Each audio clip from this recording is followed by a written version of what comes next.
Bonjour à tous et bienvenue. Aujourd'hui, on ne va pas parler de Colombie malgré ce qu'indique ce beau maillot, mais d'un autre joueur sud-américain, en l'occurrence Neymar. Alors je suis le premier à dire Neymar, on en a marre, il y en a beaucoup trop. Et je fais une vidéo sur le sujet, ce qui est quand même un peu paradoxal, tu crois pas toi?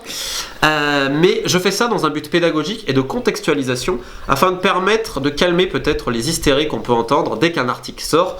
Le dernier exemple en date étant l'article de Goal.com de Sabrina Belalmi, Sabrina je te salue, qui se prend insulte à gogo et voilà, ça te montre que dès que tu touches un peu à Neymar en bien ou en mal, ça suscite des réactions un peu disproportionné. Donc on va débuter avec le cadre dans lequel Neymar gère sa carrière, c'est-à-dire un petit groupe de personnes.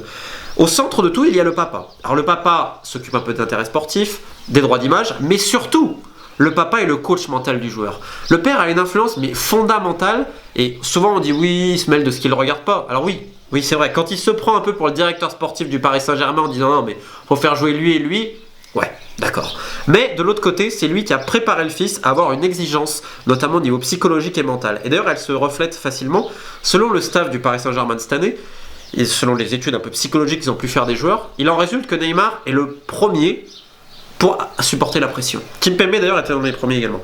Donc ça, il faut rendre au papa ce qui lui appartient. Maintenant, c'est les scooters, c'est plus les voiturettes de golf.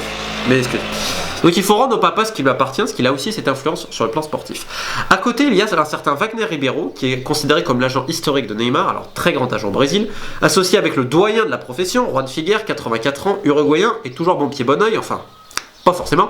J'ai fait une vidéo sur le sujet pour ceux que ça intéresse, les liens sont dans la description. Sauf que Wagner Ribeiro a plus ou moins cédé son poste au fil des années, et notamment avec ce dernier transfert au Paris Saint-Germain, à Pini Zahavi, qui a également été son partenaire, qui est un peu l'entremetteur ultime des agents. Et aujourd'hui, Pini Zahavi a la confiance absolue du clan Neymar. Pour vous donner un exemple, quand Lucas avait une situation un peu compliquée au Paris Saint-Germain l'hiver dernier, c'est Neymar qui lui a dit « Faudrait que tu vois mon gars, Pini, t'inquiète pas et tout, il va t'aider ». Quelques jours plus tard, Lucas signe à Tottenham. Donc, maintenant, ce petit groupe travaille en accord avec également un avocat qui s'appelle Marcos Motta.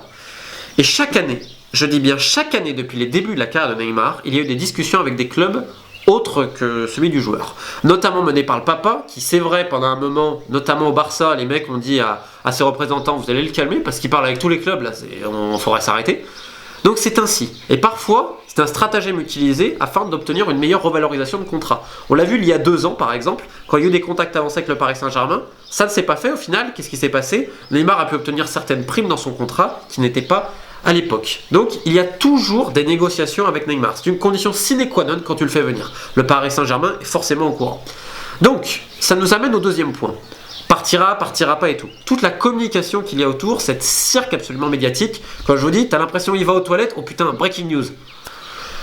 Donc t'es du calme. Parce que cette stratégie, notamment l'année dernière, on pense il part pas, etc. C'était un jeu, c'était un cirque. Pour la simple et bonne raison que le deal était fait depuis un moment. Alors, il y a quelques documents que j'ai en ma possession, mais je ne vais quand même pas les balancer là parce que je suis en train de travailler bien le sujet. Et vous allez voir que c'est très bien ficelé, ils sont très intelligents. Sauf qu'à un moment donné, tu ne peux pas dire que le transfert se fait, boum. Ça surprend tout le monde, et notamment les sponsors de Neymar et tout, qui sont très importants.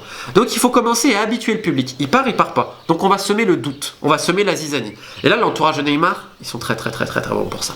L'année dernière, c'est ce qu'ils ont fait au Barça. Et là, vous allez me dire, depuis des mois, on entend il est pas content, ça va pas, soi-disant c'est une déstabilisation de la presse espagnole, le Paris Saint-Germain dément, blablabla. Bon. Il faut comprendre qu'autour de Neymar, vous avez ce qu'on appelle les toy boys, c'est un peu ces fanboys, des gens qui vont à ses crochets, qui sont 24/24 avec lui dans sa maison, parce qu'il y a du passage, et qui sont tout le temps au club. C'est-à-dire que dès qu'il reçoit quelque chose, qu'il fait quelque chose, photo, machin, Insta, je sais pas trop quoi, là et tout. Il y a des gens au club, Paris Saint-Germain, ils en peuvent plus, parce que en plus, c'est pas eux qui vont dire bonjour aux gens, tu vois, eux, ils nous emmerdent complètement. Ce qui n'est pas le cas forcément de Neymar. Neymar est beaucoup plus respectueux quand même que ses fanboys. Néanmoins, tu as énormément de gens autour de lui. Et tu as beaucoup de gens qui parlent. Alors vous allez me dire, ça vient pas de Neymar, est-ce qu'on devra faire attention ou non? Néanmoins, quand tu as son avocat qui se livre à des confidences, quand tu as le papa, quand tu as Wagner Ribeiro qui est toujours un petit peu impliqué, quand tu as d'autres grands joueurs brésiliens qui parlent avec Neymar et qui parlent avec des journalistes qu'ils connaissent, je veux dire, il y a des fuites de partout et ça vient du clan Neymar, c'est organisé. Parce que s'ils ont besoin de faire passer un message, ils le font. Pour vous donner un exemple très bête, quand Neymar lui-même veut faire passer un message, des fois il avertit un journaliste, ou des journalistes en question, pose-moi telle question, je vais venir en zone mixte, etc. C'est préparé, c'est calculé. Donc il ne faut pas croire à la déstabilisation permanente. Là aujourd'hui, leur stratégie, elle est dictée par Pini Zahavi himself, c'est de commencer à mettre le doute.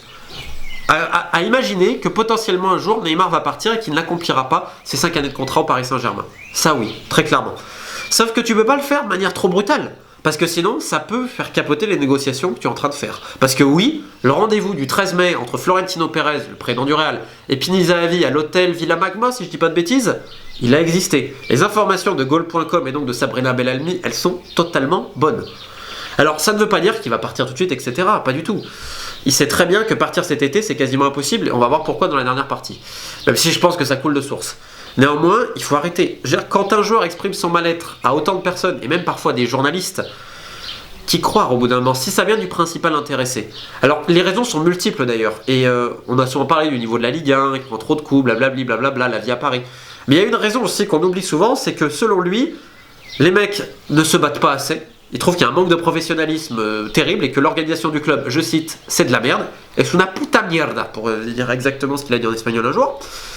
Et surtout, et donc les mecs, je vous dis, aux entraînements peut-être pas assez pro, et manque d'humanité au club. Et en fait, ce que je trouve ça assez marrant, vous allez voir, parce qu'on dit Neymar commande au PSG, fait ce qu'il veut. Alors il est vrai, son arrivée, on lui a mis le tapis rouge, oh là là, on lui avait voué un culte, oui, sur plein de choses. Il a des... Excusez-moi pour la voiture. Il a des permissions que les autres joueurs n'ont pas. Il y a tous ces fine boys par exemple qui ont le droit d'entrer, les autres joueurs n'ont pas le droit à ça. C'est-à-dire c'est des petits trucs, mais au bout d'un moment, mis bout à bout, ça fait chier quand même beaucoup de personnes. Encore une fois, c'est pas Neymar le problème, c'est plus ce qu'il y a autour. Parce que on est envahi par les voiturettes de golf, je suis désolé.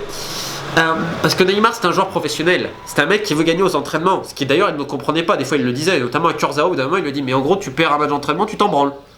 Bah visiblement oui. Donc attention à ça. Néanmoins, sur toutes les doléances sportives du joueur, il y en avait une notamment, c'était de s'imaginer jouer avec son pote Lucas. Le staff technique jugeait que Lucas cette année, pour son profil, ça n'allait pas forcément.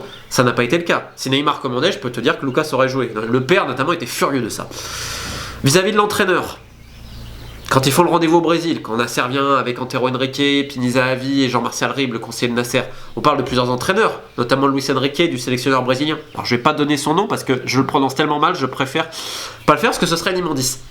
Finalement c'est Tourelle, parce que la décision a été prise directement à Doha. Donc sur les choix purement sportifs, on voit bien que le joueur est consulté, mais qu'au final ça décide parfois sans lui. Ce qui est assez triste parce que c'est quand même un mec qui a le souci de gagner, alors individuellement et collectivement, d'accord ? Et tu l'écoutes pas. Ce qui est bon, est assez paradoxal, notamment quand il dit ça manque d'humanité. Et qu'est-ce que va faire le club en retour ? On va lui faire encore plus de courbettes, plus de trucs d'image et tout. Alors oui, le joueur il adore ça. Mais peut-être que ça manque autre chose, peut-être qu'il faut comprendre.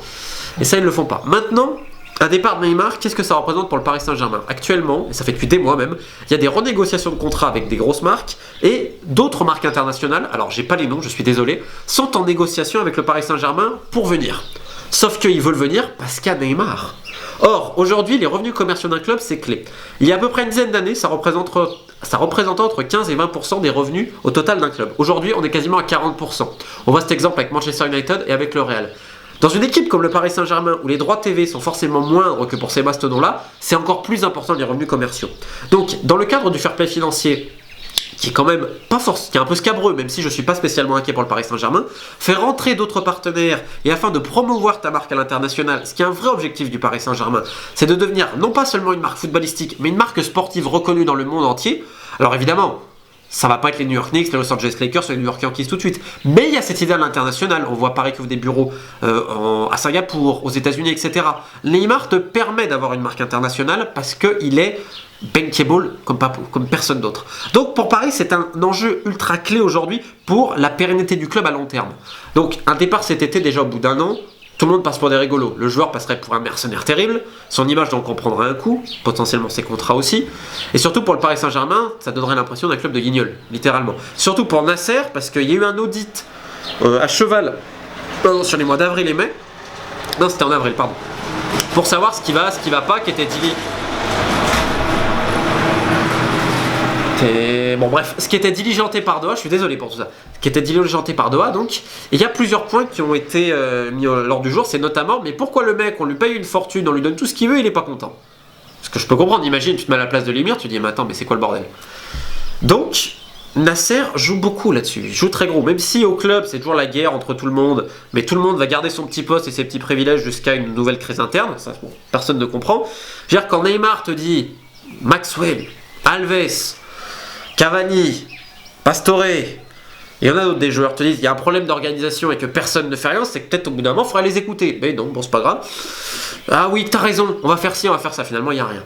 Bref, où j'en étais. Pour Paris, un départ de Neymar c'est pas possible, également sportivement, parce que tu l'as fait venir avant tout pour être un joueur de foot. Et on va rappeler surtout que Neymar, ce qu'il préfère au monde, même s'il est mécontent, ce qui est vrai, il y a des choses qui lui plaisent pas, peut-être pas ce à quoi il s'attendait, évidemment. Mais c'est un joueur de foot qui adore ça. C'est quand même un mec qui prend un plaisir absolu à s'entraîner à jouer au ballon. Et c'est ça avant tout Neymar. Donc, même si il est peut-être chafouin sur certains trucs, ce qui est vrai, faut pas le nier, l'idée du Paris Saint-Germain, si tu es logique, c'est essayer d'améliorer ça. Donc c'est pour ça que Thomas Tuchel, et elle l'a vu, paraît-il c'est très bien passé en effet, et que le but du Paris Saint-Germain, notamment de Nasser, c'est, on appelle ça le bonheur de Neymar. Alors on va dire oui, mais c'est parce qu'il fait ce qu'il veut, blablabli, blablabla. Non, c'est parce que c'est un joueur qui a une charge émotionnelle très grande et beaucoup plus que d'autres joueurs comme Thiago Silva par exemple. C'est quelqu'un qui a besoin de marques d'affection, c'est-à-dire de toucher les gens et autres. C'est comme ça, je te donne un exemple. Avec Unai Emery, les relations étaient très fraîches au début, ça s'est quand même amélioré au fil du temps. Dans un match de Ligue des Champions au retour, Neymar rentre en retard de la mi-temps. Pourquoi ? Parce qu'il était avec son coach en train de parler et il lui a fait un baiser sur le front. Ça paraît con, mais c'est un mec qui a besoin, tu vois, de... Je sais pas pourquoi, après, je suis pas expert au niveau psychologique, mais il fonctionne comme ça. Il y en a d'autres, des super émotifs au club. Un mec comme Verratti, c'est à peu près pareil. C'est peut-être pour ça qu'ils s'entendent très bien sur le terrain. Et même un peu en dehors sur la manière de voir le foot. C'est des mecs, par exemple, ces deux-là, qui sont heureux de jouer avant tout, qui attendent que ça. Donc même s'il est un peu chafouin, tu peux être certain que sur le terrain, il va se donner à fond parce qu'il veut être le meilleur, déjà individuellement, et ça passe par des victoires. Donc c'est pour ça que je suis pas inquiet et qu'il faut se tranquilliser. Tout ce qui se passe aujourd'hui, c'était quasiment prévu. Quand tu fais venir Neymar, il y a les très bons côtés, mais c'est aussi tout le reste, qui peut emmerder beaucoup de monde, que ce soit les joueurs, des employés du club et autres.